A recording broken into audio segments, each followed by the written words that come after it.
Part 1. August 25th, 1991. Dear friend, I'm writing to you because she said you listen and understand and didn't try to sleep with that person at that party even though you could have. Please don't try to figure out who she is because then you might figure out who I am, and I really don't want you to do that. I'll call people by different names or generic names because I don't want you to find me. I didn't enclose a return address for the same reason. I mean nothing bad by this, honest. I just need to know that someone out there listens and understands and doesn't try to sleep with people even if they could have. I need to know that these people exist. I think you of all people would understand that because I think you of all people are alive and appreciate what that means. At least, I hope you do, because other people look to you for strength and friendship, and it's that simple. At least, that's what I've heard. So, this is my life. And I want you to know that I'm both happy and sad, and I'm still trying to figure out how that could be. I try to think of my family as a reason for me being this way, especially after my friend Michael stopped going to school one day last spring, and we heard Mr. Vaughn's voice on a loudspeaker. Boys and girls, I regret to inform you that one of our students has passed on. We will hold a memorial service for Michael Dobson during assembly this Friday. I don't know how news travels around school, and why it's very often right. Maybe it was in the lunchroom. It's hard to remember. But Dave, with the awkward glasses, told us that Michael killed himself. His mom played bridge with one of Michael's neighbors, and they heard the gunshot. I don't really remember much of what happened after that, except that my older brother came to Mr. Vaughn's office in my middle school and told me to stop crying. Then he put his arm on my shoulder and told me to get it out of my system before Dad came home. We then went to eat French fries at McDonald's, and he taught me how to play pinball. He even made a joke that because of me he got to skip an afternoon of school, and asked me if I wanted to help him work on his Camaro. I guess I was pretty messy because he never let me work on his Camaro before. At the guidance counselor sessions, they asked the few of us who actually liked Michael to say a few words. I think they were afraid that some of us would try to kill ourselves or something, because they looked very tense, and one of them kept touching his beard. Bridget, who is crazy, said that sometimes she thought about suicide when commercials come on during TV. She was sincere, and this puzzled the guidance counselors. Carl, who is nice to everyone, said that he felt very sad, but could never kill himself because it's a sin. This one guidance counselor went through the whole group and finally came to me. What do you think, Charlie? What was so strange about this was the fact that I had never met this man because he was a specialist, and he knew my name even though I wasn't wearing a name tag like they do in open house. Well, I think that Michael was a nice guy, and I don't understand why he did it. As much as I feel sad, I think that not knowing is what really bothers me. I just reread that, and it doesn't sound like how I talk, especially in that office because I was crying still. I never did stop crying. The counselor said that he suspected that Michael had problems at home and didn't feel like he had anyone to talk to. That's maybe why he felt all alone and killed himself. Then I started screaming at the guidance counselor that Michael could have talked to me, and I started crying even harder. He tried to calm me down by saying that he meant an adult, like a teacher or a guidance counselor, but it didn't work, and eventually my brother came by the middle school in his Camaro to pick me up. For the rest of the school year, the teachers treated me different and gave me better grades even though I didn't get any smarter. To tell you the truth, I think I made them all nervous. Michael's funeral was strange because his father didn't cry. And 3 months later, he left Michael's mom. at least according to Dave at lunchtime. I think about it sometimes. I wonder what went on in Michael's house around dinner and TV shows. Michael never left a note, or at least his parents didn't let anyone see it. Maybe it was problems at home. I wish I knew. It might make me miss him more clearly. It might have made sad sense. One thing I do know is that it makes me wonder if I have problems at home. But it seems to me that a lot of other people have it a lot worse. Like when my sister's first boyfriend started going around with another girl, and my sister cried for the whole weekend. My dad said, "There are other people who have it a lot worse." And my mom was quiet, and that was that. A month later, my sister met another boy and started playing happy records again. And my dad kept working, and my mom kept sweeping, and my brother kept fixing his Camaro. That is, until he left for college at the beginning of the summer. He's playing football for Penn State, but he needed the summer to get his grades right to play football. I don't think that there's a favorite kid in our family. There are 3 of us, and I am the youngest. My brother's the oldest. He's a very good football player and likes his car. My sister's very pretty and mean to boys, and she's in the middle. I get straight A's now, like my sister, and that's why they leave me alone. My mom cries a lot during TV programs. My dad works a lot and is an honest man. My Aunt Helen used to say that my dad was going to be too proud to have a midlife crisis. It took me until around now to understand what she meant by that, because he just turned 40 and nothing's changed. My Aunt Helen was my favorite person in the whole world. She was my mom's sister. She got straight A's when she was a teenager, and she used to give me books to read. My father said that the books were a little too old for me, but I liked them, so he just shrugged and let me read.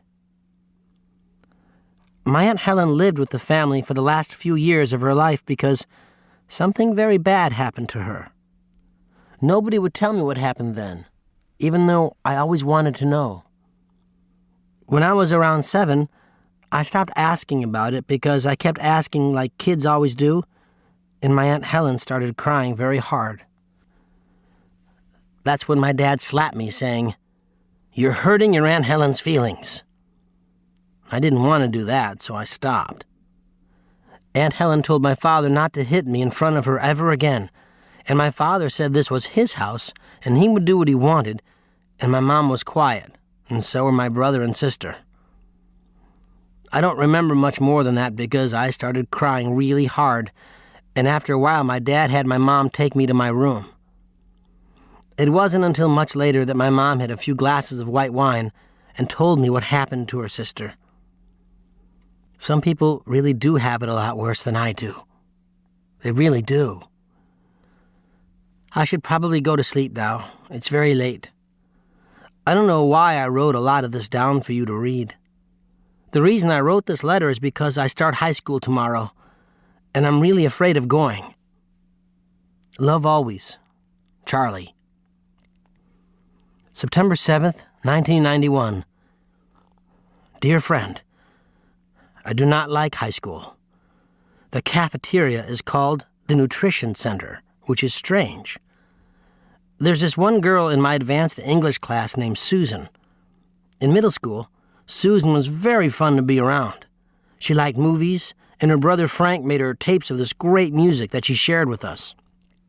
But over the summer, she had her braces taken off, and she got a little taller and prettier and grew breasts. Now, she acts a lot dumber in the hallways, especially when boys are around. And I think it's sad because Susan doesn't look as happy. To tell you the truth, she doesn't like to admit she's in the advanced English class, and she doesn't like to say hi to me in the hall anymore. When Susan was at the guidance counselor meeting about Michael, she said that Michael once told her that she was the prettiest girl in the whole world, braces and all. Then he asked her to go with him, which was a big deal at any school. They call it going out in high school. And they kissed and talked about movies, and she missed him terribly because he was her best friend. It's funny, too, because boys and girls normally weren't best friends around my school, but Michael and Susan were. Kind of like my Aunt Helen and me. I'm sorry, my Aunt Helen and I. That's one thing I learned this week. That and more consistent punctuation. I keep quiet most of the time, and only one kid, named Sean, really seemed to notice me. He waited for me after gym class and said really immature things like how he was going to give me a swirly, which is where someone sticks your head in the toilet and flushes to make your hair swirl around. He seemed pretty unhappy as well, and I told him so. Then he got mad and started hitting me, and I just did the things my brother taught me to do. My brother is a very good fighter. Go for the knees, throat, and eyes. And I did. And I really hurt Sean. And then I started crying. And my sister had to leave her senior honors class and drive me home. I got called to Mr. Small's office, but I didn't get suspended or anything because a kid told Mr. Small the truth about the fight. Sean started it. It was self-defense. And it was. I just don't understand why Sean wanted to hurt me. I didn't do anything to him. I'm very small. That's true. But I guess Sean didn't know I could fight. The truth is I could have hurt him a lot worse. And maybe I should have. I thought I might have to if he came after the kid who told Mr. Small the truth, but Sean never did go after him. So everything was forgotten. Some kids look at me strange in the hallways because I don't decorate my locker. And I'm the one who beat up Sean and couldn't stop crying after he did it.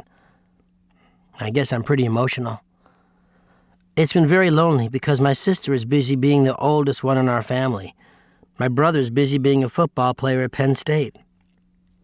After the training camp, his coach said that he was second string and that when he starts learning the system, he'll be first string.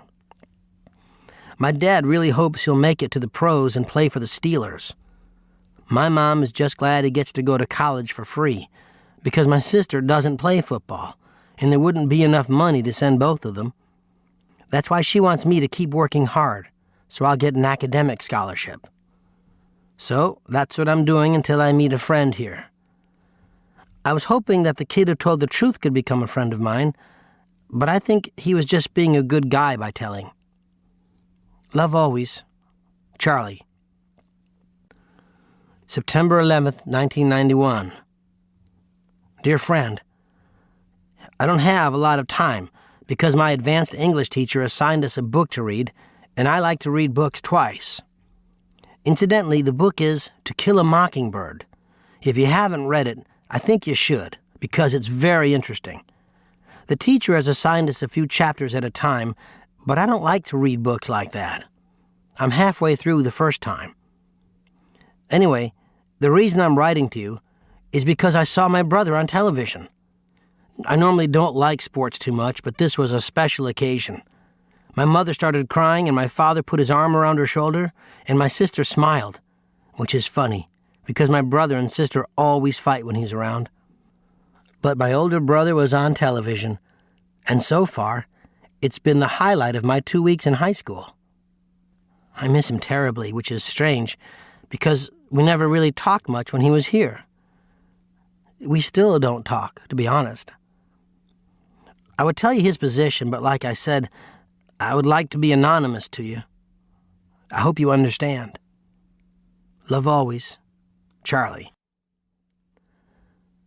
September 16th, 1991. Dear friend, I have finished To Kill a Mockingbird. It's now my favorite book of all time.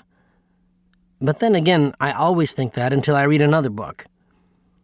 My advanced English teacher asked me to call him Bill when we're not in class, and he gave me another book to read. He says that I have a great skill at reading and understanding language, and he wanted me to write an essay about To Kill a Mockingbird. I mentioned this to my mom, and she asked why Bill didn't recommend that I just take a sophomore or junior English class. And I told her that Bill said that these were basically the same classes with more complicated books, and that it wouldn't help me. My mom said that she wasn't sure and would talk to him during open house. Then she asked me to help her by washing the dishes, which I did. Honestly, I don't like doing dishes. I like eating with my fingers and off napkins, but my sister says that doing so is bad for the environment. She's part of the Earth Day Club here in high school, and that's where she meets the boys. They're all very nice to her, and I don't really understand why, except maybe the fact that she's pretty. She really is mean to these boys. One boy has it particularly hard. I won't tell you his name, but I will tell you all about him. He has very nice brown hair, and he wears it long with a ponytail. I think he will regret this when he looks back on his life. He's always making mixtapes for my sister with very specific themes. One was called Autumn Leaves. He included many songs by the Smiths. He even hand-colored the cover.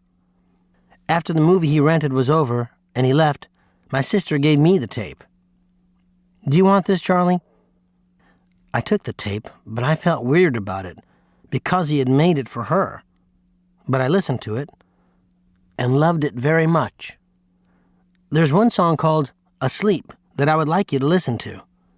I told my sister about it, and a week later she thanked me because when this boy asked her about the tape, she said exactly what I said about the song Asleep, and this boy was very moved by how much it meant to her.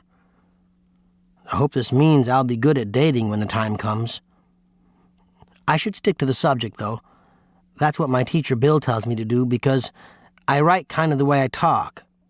I think that's why he wants me to write that essay about To Kill a Mockingbird. This boy who likes my sister is always respectful to my parents. My mom likes him very much because of this. My dad thinks he's soft. I think that's why my sister does what she does to him. This one night, she was saying very mean things about how he didn't stand up to the class bully when he was 15 or something like that. To tell you the truth, I was just watching the movie he had rented, so I wasn't paying very close attention to their fight. They fight all the time, so I figured that the movie was at least something different, which it wasn't because it was a sequel. Anyway, after she leaned into him for about 4 movie scenes, which I guess is about 10 minutes or so, he started crying very hard. Then I turned around, and my sister pointed at me. You see, even Charlie stood up to his bully, you see? And this guy got really red-faced, and he looked at me. Then he looked at her, and he wound up and hit her hard across the face. I mean hard. I just froze because I couldn't believe he did it. It wasn't like him at all to hit anybody. He was the boy that made mixtapes with themes and hand-colored covers until he hit my sister and stopped crying. The weird part is that my sister didn't do anything. She just looked at him very quietly. It was so weird. My sister goes crazy if you eat the wrong kind of tuna, but here was this guy hitting her, and she didn't say anything. She just got soft and nice, and she asked me to leave, which I did. After the boy had left, she said that they were going out, and not to tell Mom or Dad what happened. I guess he stood up to his bully, and I guess that makes sense. That weekend, my sister spent a lot of time with this boy, and they laughed a lot more than they usually did. On Friday night, I was reading my new book, but my brain got tired, so I decided to watch some television instead. And I opened the door to the basement, and my sister and this boy were naked. He was on top of her, and her legs were draped over either side of the couch, and she screamed at me in a whisper, "Get out, you pervert!" So I left. The next day, we all watched my brother play football, and my sister invited this boy over. I'm not sure when he left the previous night. They held hands and acted like everything was happy. And this boy said something about how the football team hasn't been the same since my brother graduated, and my dad thanked him. And when the boy left, my dad said that this boy was becoming a fine young man who could carry himself. And my mom was quiet, and my sister looked at me to make sure I wouldn't say anything. and that was that. Yes, he is. That's all my sister could say. And I could see this boy at home doing his homework and thinking about my sister naked. And I could see them holding hands at football games that they don't watch. And I could see this boy throwing up in the bushes at a party house. And I could see my sister putting up with it. And I felt very bad for both of them. Love always, Charlie. September 18th, 1991. Dear friend, I never told you that I'm in shop class, did I? Well, I am in shop class, and it's my favorite class next to Bill's advanced English class. I wrote the essay for To Kill a Mockingbird last night, and I handed it in to Bill this morning. We're supposed to talk about it tomorrow during lunch period. The point, though, is that there's a guy in shop class named Nothing. I'm not kidding, his name is Nothing, and he's hilarious. Nothing got his name when kids used to tease him in middle school. I think he's a senior now. The kids started calling him Patty when his real name is Patrick, and Nothing told his kids, listen, you either call me Patrick or you call me Nothing. So the kids started calling him Nothing, and the name just stuck. He was a new kid in the school district at the time because his dad married a new woman in this area. I think I will stop putting quotation marks around Nothing's name because it's annoying and disrupting my flow. I hope you don't find this difficult to follow. I will make sure to differentiate if something comes up.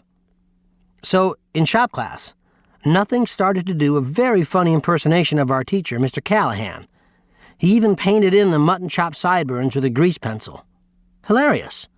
When Mr. Callahan found Nothing doing this near the belt sander, he actually laughed, because Nothing wasn't doing the impersonation mean or anything. It was just that funny. I wish it could have been there because it was the hardest I've laughed since my brother left. My brother used to tell Polish jokes, which I know is wrong, but I just blocked out the Polish part and listened to the jokes. Hilarious. Oh, incidentally, my sister asked for her Autumn Leaves mixtape back. She listens to it all the time now. Love always, Charlie. September 29th, 1991. Dear friend, there's a lot to tell you about the last 2 weeks. A lot of it is good, but a lot of it is bad. Again, I don't know why this always happens. First of all, Bill gave me a C on my To Kill a Mockingbird essay because he said that I run my sentences together. I'm trying now to practice not to do that. He also said that I should use the vocabulary words that I learn in class, like corpulent and jaundice. I would use them here, but I really don't think they're appropriate in this format. To tell you the truth, I don't know where they are appropriate to use. I'm not saying that you shouldn't know them. You should, absolutely, but I just have never heard anyone use the words corpulent and jaundice ever in my life. That includes teachers. So what's the point of using words nobody else knows or can say comfortably? I just don't understand that. I feel the same way about some movie stars who are terrible to watch. Some of these people must have $1 million at least, and yet they keep doing these movies. They blow up bad guys. They yell at their detectives. They do interviews for magazines. Every time I see this one particular movie star on a magazine, I can't help but feel terribly sorry for her because nobody respects her at all, and yet they keep interviewing her. And the interviews all say the same thing. They start with what food they're eating in some restaurant. As blank, gingerly munched her Chinese chicken salad, she spoke of love. And all the covers say the same thing. Blank gets to the bottom of stardom, love, and his or her hit new movie, television show, album. I think it's nice for stars to do interviews to make us think they're just like us, but to tell you the truth, I get the feeling that it's all a big lie. The problem is I don't know who's lying, and I don't know why these magazines sell as much as they do. And I don't know why the ladies in the dentist's office like them as much as they do. A Saturday ago, I was in the dentist's office, and I heard this conversation. "Did you see that movie?" as she points to the cover. "I did. I saw it with Harold." "What do you think?" "She is just lovely." "Yeah, she is." "Oh, I have this new recipe." "Low fat?" "Uh-huh." "Do you have some time tomorrow?" "No." "Why don't you have Mike fax it to Harold?" "Okay." Then these ladies started talking about the one star I mentioned before, and they both had very strong opinions. "I think it's disgraceful." "Did you read the interview in Good Housekeeping?" "A few months back?" "Uh-huh." "Disgraceful." "Did you read the one in Cosmopolitan?" "No." "God, it was practically the same interview." I don't know why they give her the time of day. The fact that one of these ladies was my mom made me feel particularly sad because my mom is beautiful, and she's always on a diet. Sometimes my dad calls her beautiful, but she can't hear him. Incidentally, my dad is a very good husband. He's just pragmatic. After the dentist's office, my mom drove me to the cemetery where a lot of her relatives are buried. My dad doesn't like to go to the cemetery because it gives him the creeps. But I don't mind going at all because my Aunt Helen is buried there. My mom was always the pretty one, as they say, and my Aunt Helen was always the other one. The nice thing was my Aunt Helen was never on a diet. And my Aunt Helen was corpulent. Hey, I did it. My Aunt Helen would always let us kids stay up and watch Saturday Night Live when she was babysitting, or when she was living with us and my parents went to another couple's house to get drunk and play board games. When I was very little, I remember going to sleep while my brother and sister and Aunt Helen watched Love Boat and Fantasy Island. I could never stay awake when I was that little, and I wish I could, because my brother and sister talk about those moments sometimes. Maybe it's sad that these are now memories, and maybe it's not sad. And maybe it's just the fact that we loved Aunt Helen, especially me, and this was the time we could spend with her. I won't start listing television episode memories, except one, because I guess we're on the subject and it seems like something everyone can relate to in a small way. And since I don't know you, I figure that maybe I can write about something that you can relate to. My family was sitting around watching the final episode of MASH, and I'll never forget it, even though I was very young. My mom was crying, my sister was crying, my brother was using every ounce of strength he had not to cry, and my dad left during one of the final moments to make a sandwich. Now, I don't remember much about the program itself because I was too young, but my dad never left to make a sandwich except during commercial breaks, and then he usually just sent my mom. I walked to the kitchen, and I saw my dad making a sandwich and crying. He was crying harder than even my mom, and I couldn't believe it. When he finished making his sandwich, he put away the things in the refrigerator and stopped crying and wiped his eyes and saw me. Then he walked up, patted my shoulder and said, "This is our little secret, okay, champ?" "Okay," I said.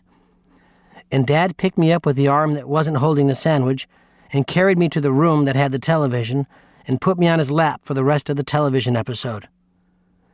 At the end of the episode, he picked me up, turned off the TV, and turned around. And my dad declared, "That was a great series." And my mom said, "The best." And my sister asked, "How long was it on the air?" And my brother replied, 9 years, stupid.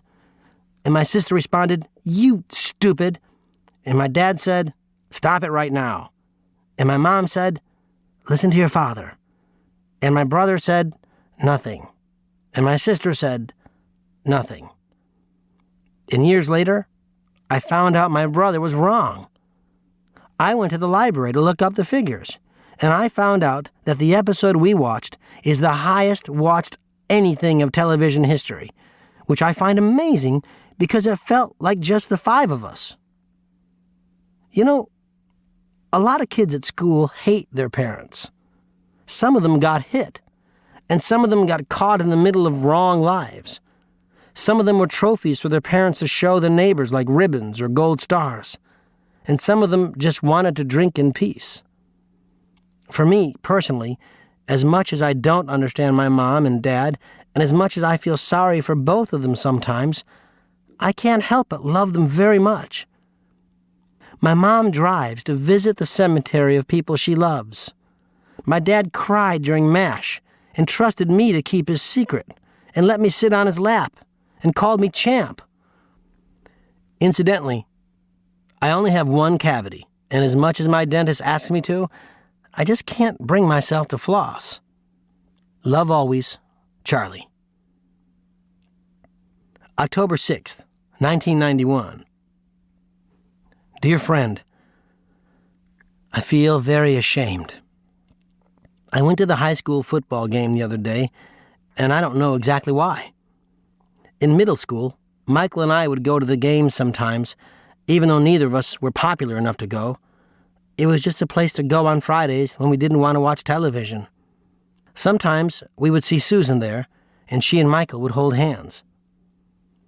But this time I went alone because Michael is gone, and Susan hangs around different boys now, and Bridget is still crazy, and Carl's mom sent him to a Catholic school, and Dave with the awkward glasses moved away. I was just kind of watching people, seeing who was in love and who was just hanging around. And I saw that kid I told you about. Remember Nothing? Nothing was there at the football game, and he was one of the few people who was not an adult that was actually watching the game. I mean, really watching the game. He would yell things out. "Come on, Brad!" That's the name of our quarterback. Now, normally I'm very shy, but Nothing seemed like the kind of guy you could just walk up to at a football game even though you were 3 years younger and not popular. "Hey, you're in my shop class." He's a very friendly person. "I'm Charlie," I said, not too shy. "And I'm Patrick, and this is Sam." He pointed to a very pretty girl next to him, and she waved to me. "Hey, Charlie." Sam had a very nice smile. They both told me to have a seat, and they both seemed to mean it, so I took a seat. I listened to Nothing yell at the field, and I listened to his play-by-play analysis, and I figured out that this was a kid who knew football very well. He actually knew football as well as my brother. Maybe I should call Nothing Patrick from now on, since that's how he introduced himself, and that's what Sam calls him. Incidentally, Sam has brown hair and very, very pretty green eyes. The kind of green that doesn't make a big deal about itself. I would have told you that sooner, but under the stadium lights, everything looked kind of washed out. It wasn't until we went to the Big Boy and Sam and Patrick started to chain smoke that I got a good look at her.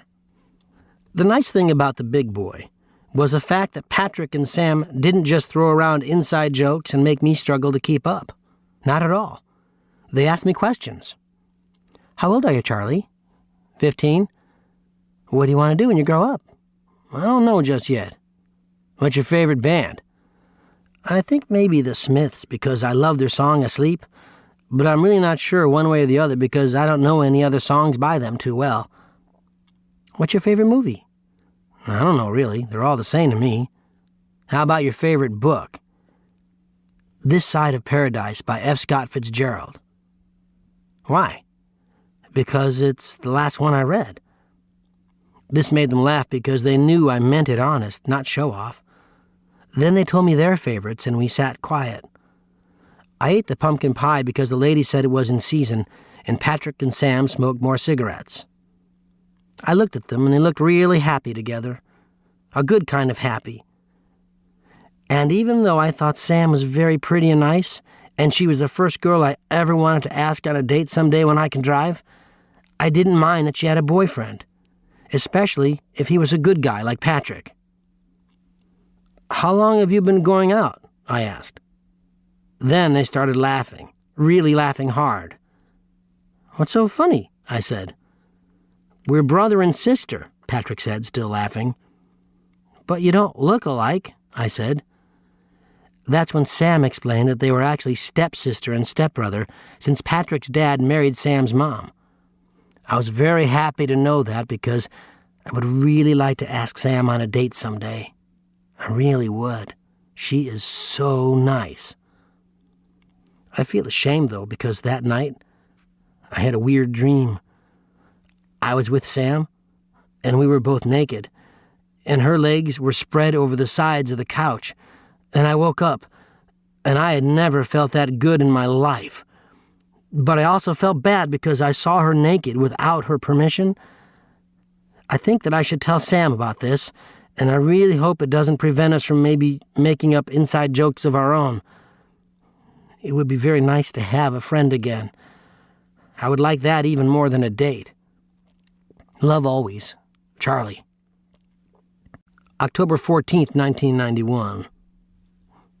Dear friend, do you know what masturbation is? I think you probably do because you're older than me. But just in case, I'll tell you. Masturbation is when you rub your genitals until you have an orgasm. Wow. I thought that in those movies and television shows, when they talk about having a coffee break, that they should have a masturbation break. But then again, I think this would decrease productivity. I'm only being cute here. I don't really mean it. I just wanted to make you smile. I meant the wow, though. I told Sam that I dreamt that she and I were naked on the sofa, and I started crying because I felt bad. And you know what she did? She laughed. Not a mean laugh either. A really nice, warm laugh. She said that she thought I was being cute. And she said it was okay that I had a dream about her, and I stopped crying. Sam then asked me if I thought she was pretty, and I told her I thought she was lovely. Sam then looked me right in the eye. You know you're too young for me, Charlie. You do know that. Yes, I do. I don't want you to waste your time thinking about me that way. I won't. It was just a dream.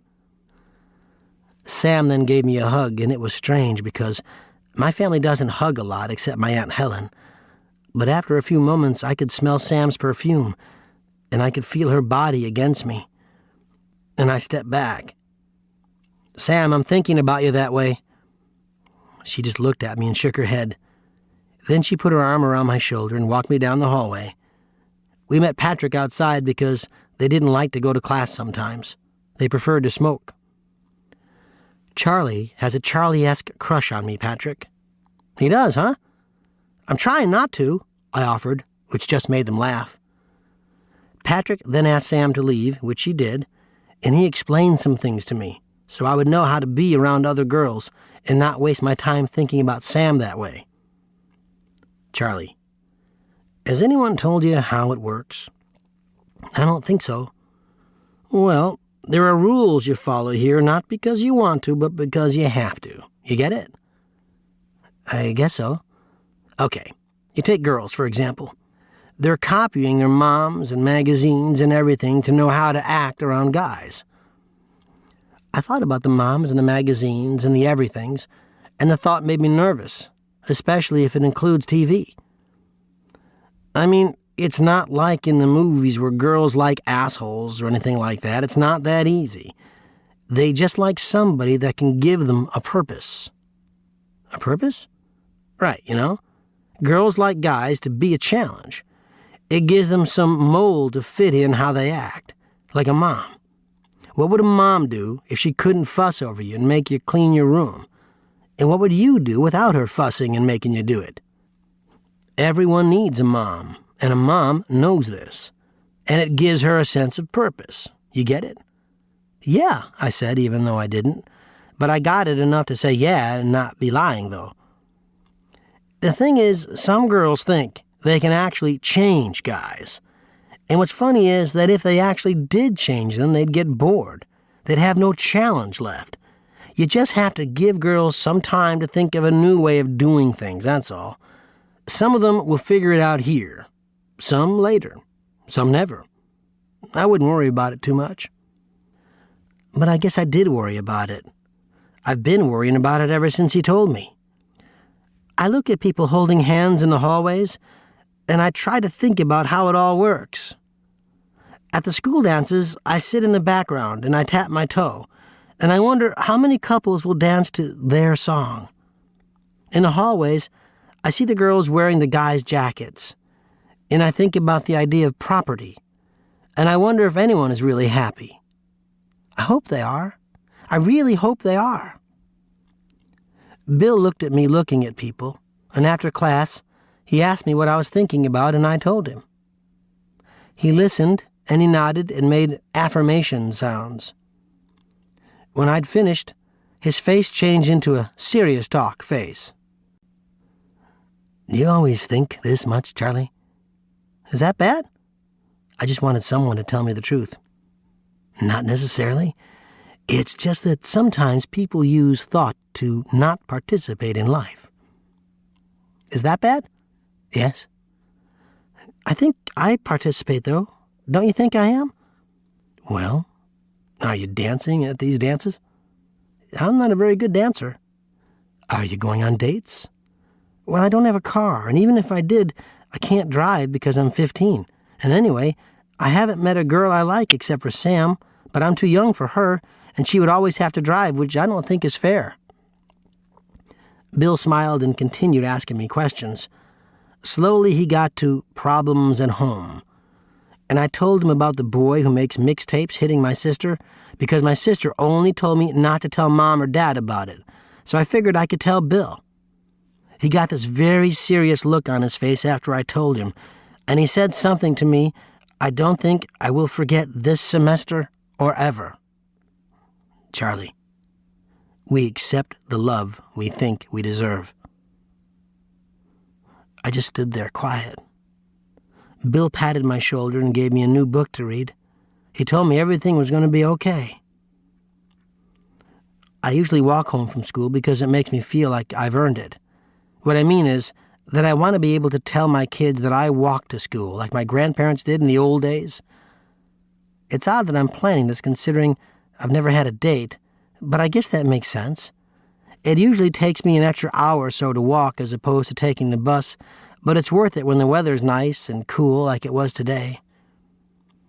When I finally got home, my sister was sitting on a chair. My mom and dad were standing in front of her, and I knew that Bill had called home and told them. And I felt terrible. It was all my fault. My sister was crying. My mom was very, very quiet. My dad did all the talking. He said that my sister was not allowed to see the boy who hit her anymore, and he was going to have a talk with the boy's parents tonight. My sister then said it was all her fault, that she was provoking him, but my dad said it was no excuse. "But I love him." I'd never seen my sister cry that much. "No, you don't." "I hate you." "No, you don't. My dad can be very calm sometimes. He's my whole world." "Don't ever say that about anyone again, not even me." That was my mom. My mom chooses her battles carefully, and I can tell you one thing about my family. When my mom does say something, she always gets her way, and this time was no exception. My sister stopped crying immediately. After that, my dad gave my sister a rare kiss on the forehead.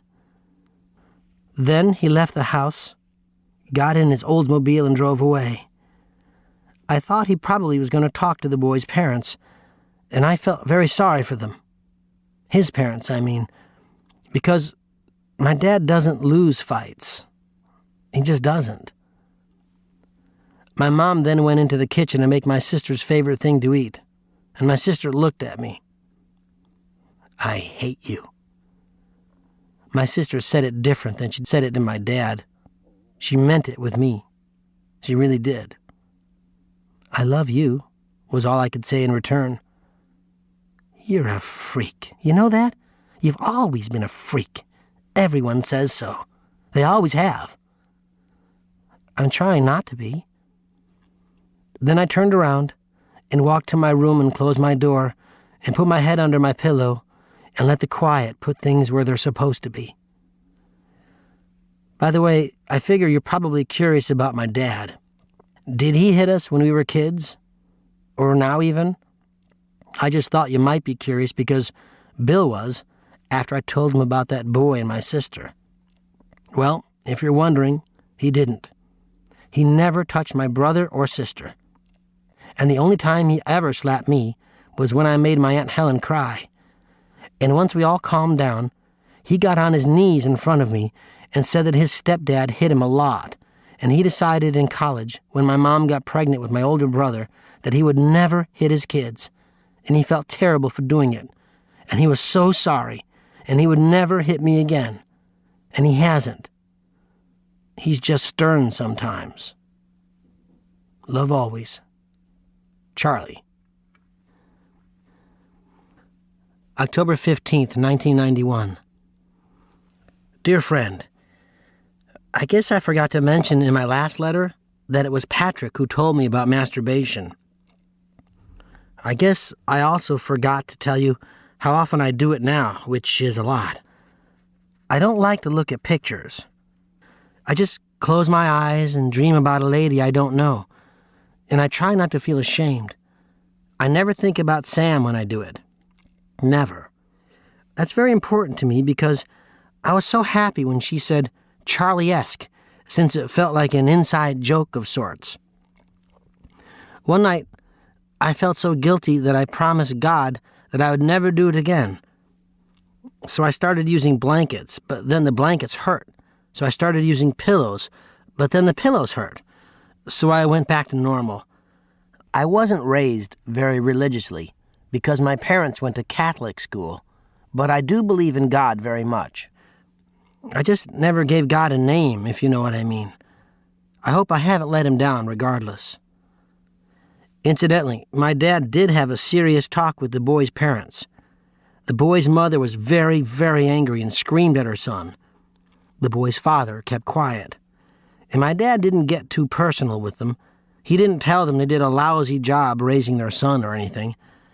As far as he was concerned, the only important thing was getting their help to keep their son away from his daughter. Once that was settled, he left them to deal with their family and came home to deal with his. At least that's how he put it. The one thing I did ask my dad was about the boys' problems at home, whether or not he thought their parents hit their son. He told me to mind my own business, because he didn't know and would never ask and didn't think it mattered. Not everyone has a sob story, Charlie, and even if they do, it's no excuse. That's all he said. And then we went to watch television. My sister is still mad at me, but my dad said I did the right thing. I hope that I did, but it's hard to tell sometimes. Love always, Charlie. October 28th, 1991. Dear friend, I'm sorry I haven't written to you in a couple of weeks, but I've been trying to participate, like Bill said. It's strange because sometimes I read a book and I think I'm the people in the book. Also, when I write letters, I spend the next 2 days thinking about what I figured out in my letters. I don't know if this is good or bad. Nevertheless, I am trying to participate. Incidentally, the book Bill gave me was Peter Pan by J.M. Barrie. I know what you're thinking. The cartoon Peter Pan with the Lost Boys. The actual book is so much better than that. It's just about this boy who refuses to grow up. And when Wendy grows up, he feels very betrayed. At least that's what I got out of it. I think Bill gave me the book to teach me a lesson of some kind. The good news is that I read the book, and because of its fantasy nature, I couldn't pretend that I was in the book. That way, I could participate and still read. In terms of my participation in things, I'm trying to go to social events that they set up in my school. It's too late to join any clubs or anything like that, but I still try to go to the things that I can. Things like the homecoming football game and dance, even if I don't have a date. I can't imagine that I will ever come home for a homecoming game after I leave here, but it was fun to pretend that I was. I found Patrick and Sam sitting in their normal spot in the bleachers, and I started acting like I hadn't seen them in a year, even though I had seen them that afternoon in lunch when I ate my orange and they smoked cigarettes. Patrick, is that you? And Sam, it's been so long. Who's winning? God, college is such a trial. My professor is making me read 27 books this weekend, and my girlfriend needs me to paint signs for a protest rally Tuesday. Let those administrators know we mean business. Dad's busy with his golf swing and Mom has her hands full with tennis. We must do this again. I would stay, but I have to pick up my sister from her emotional workshop. She's making real progress. Good to see you." And then I walked away. I went down to the concession stand and bought 3 boxes of nachos and a Diet Coke for Sam. When I returned, I sat down and gave Patrick and Sam the nachos and Sam her Diet Coke. And Sam smiled. The great thing about Sam is that she doesn't think I'm crazy for pretending to do things. Patrick doesn't either, but he was too busy watching the game and screaming at Brad, the quarterback. Sam told me during the game that they were going over to their friend's house later for a party. Then, she asked me if I wanted to go, and I said yes, because I'd never been to a party before. I had seen one at my house, though. My parents went to Ohio to see a very distant cousin get buried, or married, I don't remember which, and they left my brother in charge of the house. He was 16 at the time. My brother used the opportunity to throw a big party with beer and everything. I was ordered to stay in my room, which is okay because that's where everyone kept their coats, and it was fun looking through the stuff in their pockets. Every 10 minutes or so, a drunk girl or boy would stumble in my room to see if they could make out there or something. Then they would see me and walk away. That is, except for this one couple. This one couple, whom I was told later were very popular and in love, stumbled into my room and asked if I minded them using it. I told them that my brother and sister said I had to stay here, and they asked if they could use the room anyway, with me still in it. I said I didn't see why not, so they closed the door and started kissing very hard. After a few minutes, the boy's hand went up the girl's shirt, and she started protesting. "Come on, Dave." "What?" "The kid's in here. It's okay." And the boy kept working up the girl's shirt, and as much as she said no, he kept working it. After a few minutes, she stopped protesting and he pulled her shirt off, and she had a white bra on with lace. I honestly didn't know what to do by this point. Pretty soon, he took off her bra and started to kiss her breasts. And then, he put his hand down her pants and she started moaning. I think they were both very drunk. He reached to take off her pants, but she started crying really hard, so he reached for his own. He pulled his pants and underwear down to his knees. "Please, Dave, no." But the boy just talked soft to her, about how good she looked and things like that. And she grabbed his penis with her hands and started moving it. I wish I could describe this a little more nicely without using words like penis, but that's the way it was. After a few minutes, the boy pushed the girl's head down and she started to kiss his penis. She was still crying. Finally, she stopped crying because he put his penis in her mouth, and I don't think you can cry in that position. I had to stop watching at that point because I started to feel sick, but it kept going on, and they kept doing other things, and she kept saying no. Even when I covered my ears, I could still hear her say that. My sister came in eventually to bring me a bowl of potato chips, and when she found the boy and the girl, they stopped. My sister was very embarrassed, but not as embarrassed as the girl. The boy looked kind of smug. He didn't say much. After they left, my sister turned to me. "Did they know you were in here?" "Yes. They asked if they could use the room." "Why didn't you stop them?" "I didn't know what they were doing." "You pervert," was the last thing my sister said before she left the room, still carrying the bowl of potato chips. I told Sam and Patrick about this, and they both got very quiet. Sam said that she used to go out with Dave for a while before she got into punk music, and Patrick said he heard about that party. I wasn't surprised that he did, because it kind of became a legend. At least that's what I've heard when I tell some kids who my older brother is. When the police came, they found my brother asleep on the roof. Nobody knows how he got there. My sister was making out in the laundry room with some senior. She was a freshman at the time. A lot of parents came to the house then to pick up their kids, and a lot of the girls were crying and throwing up. Most of the boys had run away by this point. My brother got in big trouble, and my sister was given a serious talk by my parents about bad influences. And that was that. The boy named Dave is a senior now. He plays on the football team. He's a wide receiver. I watched the end of the game when Dave caught a touchdown thrown from Brad. It ended up winning the game for our school. And people went crazy in the stands because we won the game. But all I could think about was that party. I thought about it quiet for a long time, then I looked over to Sam. He raped her, didn't he? She just nodded. I couldn't tell if she was sad or just knew more things than me. We should tell someone, shouldn't we?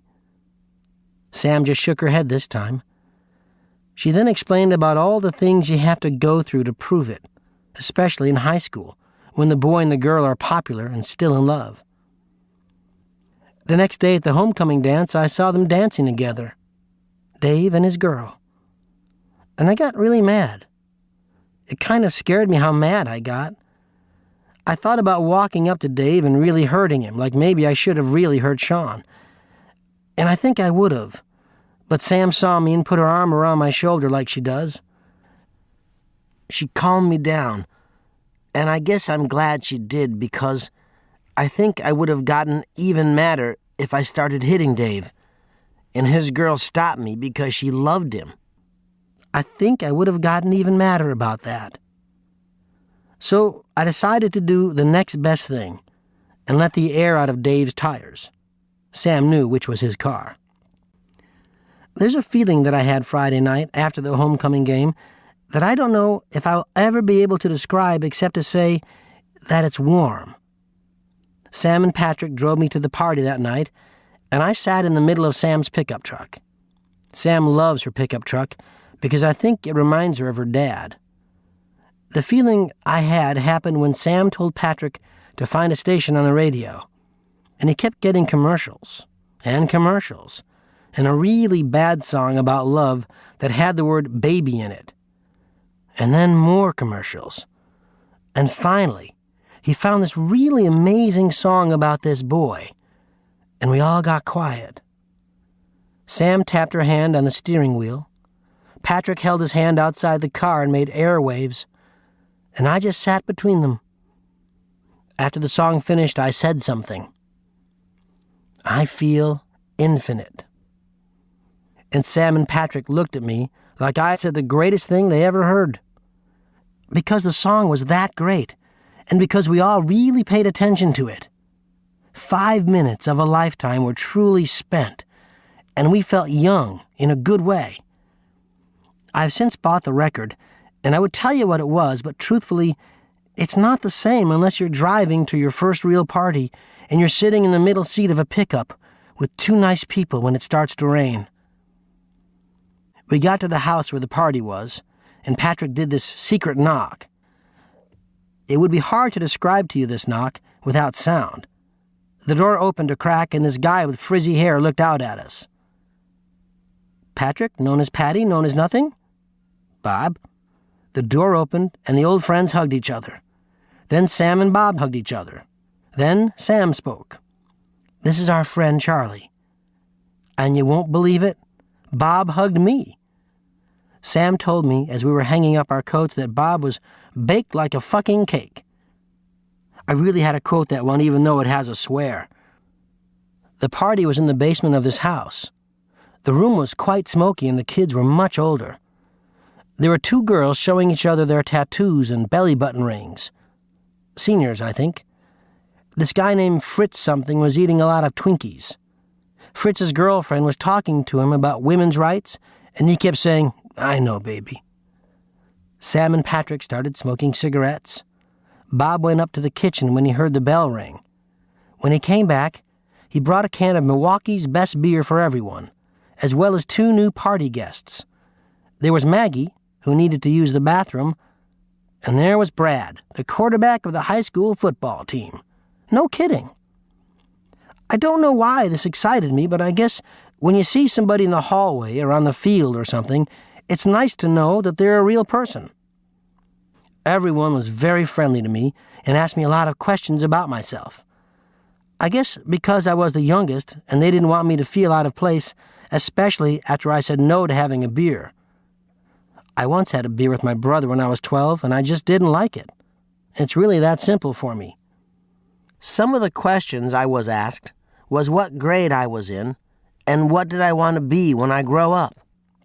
I'm a freshman, and I don't know just yet. I looked around and I saw that Sam and Patrick had left with Brad. That's when Bob started passing around food. Would you like a brownie?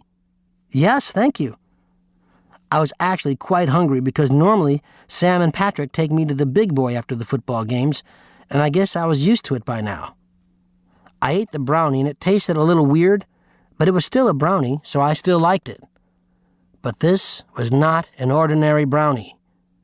Since you're older, I think you know what kind of brownie it was. After 30 minutes, the room started to slip away from me. I was talking to one of the girls with the belly button ring, and she seemed like she was in a movie. I started blinking a lot and looking around, and the music sounded heavy like water. Sam came down, and when she saw me, she turned to Bob. What the hell is your problem? Come on, Sam, he likes it. Ask him. How do you feel, Charlie? Light. You see? Bob actually looked a little nervous, which I was later told was paranoia. Sam sat down next to me and held my hand, which felt cool. Are you seeing anything, Charlie? Light. Does it feel good? Uh-huh. Are you thirsty? Uh-huh. What would you like to drink? A milkshake. And everyone in the room except Sam erupted in laughter. He's stoned. Are you hungry, Charlie? Uh-huh. What would you like to eat? A milkshake. I don't think they would have laughed any harder, even if what I said was at all funny. Then Sam took my hand and stood me up on the dizzy floor. Come on, we'll get you a milkshake. As we were leaving, Sam turned to Bob. I still think you're an asshole. All Bob did was laugh. And Sam finally laughed too. And I was glad that everyone seemed as happy as they seemed. Sam and I got up to the kitchen and she turned on the light. Wow! It was so bright I couldn't believe it. It was like when you see a movie in the theater during the day, and when you leave the movie, you can't believe that it's still daylight outside. Sam got some ice cream and some milk and a blender. I asked her where the bathroom was, and she pointed around the corner almost like it was her house. I think she and Patrick spent a lot of time here when Bob was still in high school. When I got out of the bathroom, I heard a noise in the room where we left our coats. I opened the door, and I saw Patrick kissing Brad. It was a stolen type of kissing. They heard me in the door and turned around. Patrick spoke first. Is that you, Charlie? Sam's making me a milkshake. Who is this kid? Brad just looked real nervous and not in the Bob way. He's a friend of mine. Relax. Patrick then took me out of the room and closed the door. He put his hands on both of my shoulders and looked me straight in the eye. Brad doesn't want people to know. Why? Because he's scared. Why? Because he's... Wait, are you stoned? They said I was downstairs. Sam is making me a milkshake. Patrick tried to keep from laughing. Listen, Charlie, Brad doesn't want people to know. I need you to promise that you won't tell anyone. This will be our little secret, okay? Okay. Thanks. With that, Patrick turned around and went back into the room. I heard some muffled voices and Brad seemed upset, but I didn't think it was any of my business, so I went back to the kitchen. I have to say that it was the best milkshake I ever had in my life. It was so delicious it almost scared me. Before we left the party, Sam played me a few of her favorite songs. One was called Blackbird. The other was called MLK. They were both very beautiful. I mention the titles because they were as great when I listened to them sober. Another interesting thing happened at the party before we left.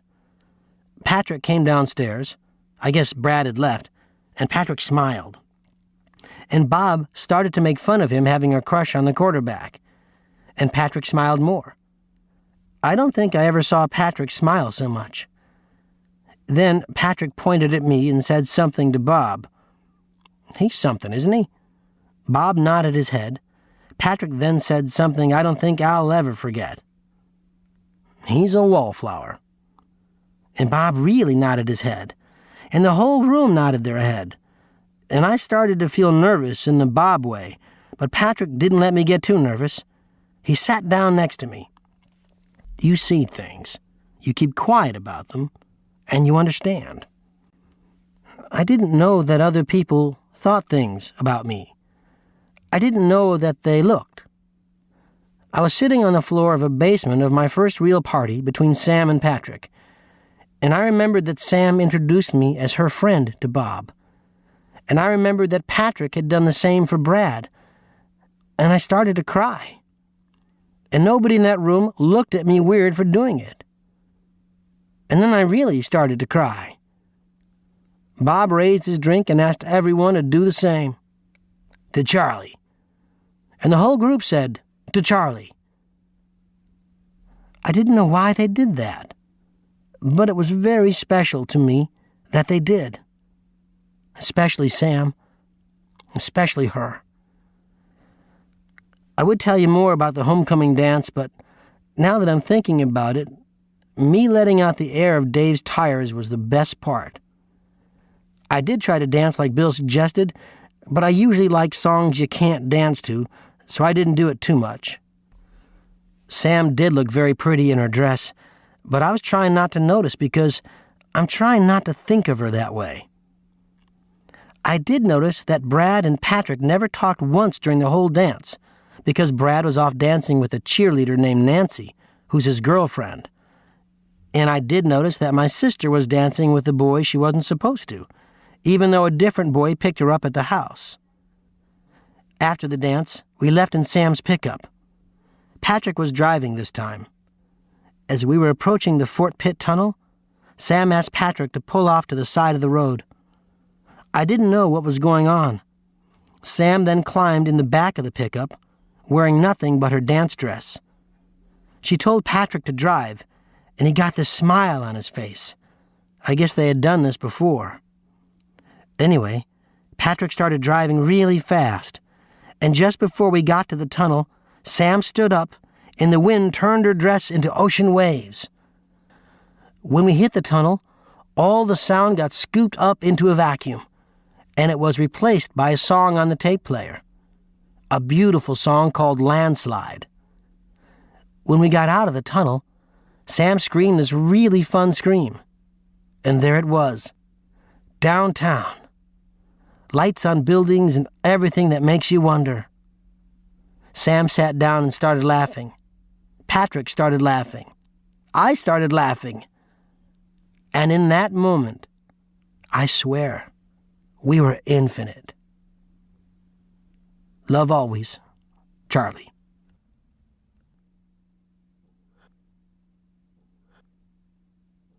This ends Disc 1.